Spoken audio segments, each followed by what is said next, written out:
বেনারসে ঘাট ভ্রমণ করতে কার না ভালো লাগে, সেরকম আমারও ভীষণ ভালো লাগে। আর আমি যেহেতু অনেক দিন পর, আসলে দিন নয় বছর, অনেক বছর পর বেনারসে আবার এলাম, তো এখন সব কিছুই একদম অন্যরকম দেখছি। সেই জন্য আমার আরও বেশি করে ভালো লাগছে, আরও আমার মধ্যে বেশি করে দেখার ইন্টারেস্ট পাচ্ছি।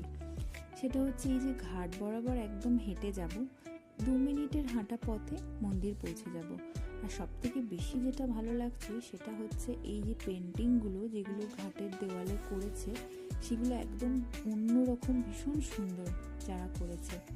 তো এই হেঁটে ঘাট ধরেই এইখানে করিডোরের বাইরে ওই যে বাঁ দিকে যে গেটটা দেখা যাচ্ছে সিঁড়ির একদম উপরে, ওটা হচ্ছে করিডোরের মেন গেট। ওখান থেকে নিচের দিকে নামলে এই করিডোর এরিয়াটায়, এটা হচ্ছে মন্দিরের ম্যানেজমেন্ট থেকেই একটা আরতির ব্যবস্থা করা হয়, যে আরতিটা রোজই হয়। আর তার সঙ্গে এই যে বড় দেওয়াল যেটা দেখা যাচ্ছে, এইখানে লেজার শো হয় আরতি শেষ হওয়ার পর। তো এটা আমি প্রথমবার দেখব, আর এটা একদম অন্যরকম লাগলো, তাই ভীষণই আরও ভালো লাগছে।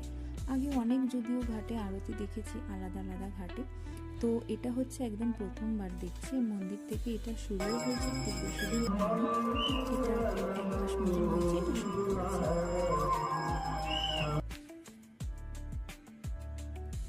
তো যারা বেনারস ঘুরতে আসবে এরপর অবশ্যই এই ঘাটের আরতিটা অবশ্যই দেখবে। এটা হচ্ছে করিডোরের বাইরে, গঙ্গার দিকে করিডোরের বাইরে, ওখানে করিডোর থেকে বেরোলেই এটা দেখতে পাওয়া যায় আরতিটা।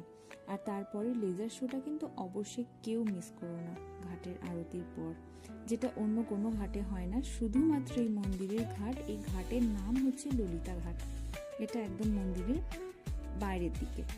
তো এটা সবাই অবশ্যই দেখো, আর কার কেমন লাগলো দেখার পর অবশ্যই আমাকে কমেন্ট করে জানাবে আমার এই ভিডিওতে। সবাই খুব ভালো দেখো, দেখা হবে আবার পরের কোনো ভিডিওতে।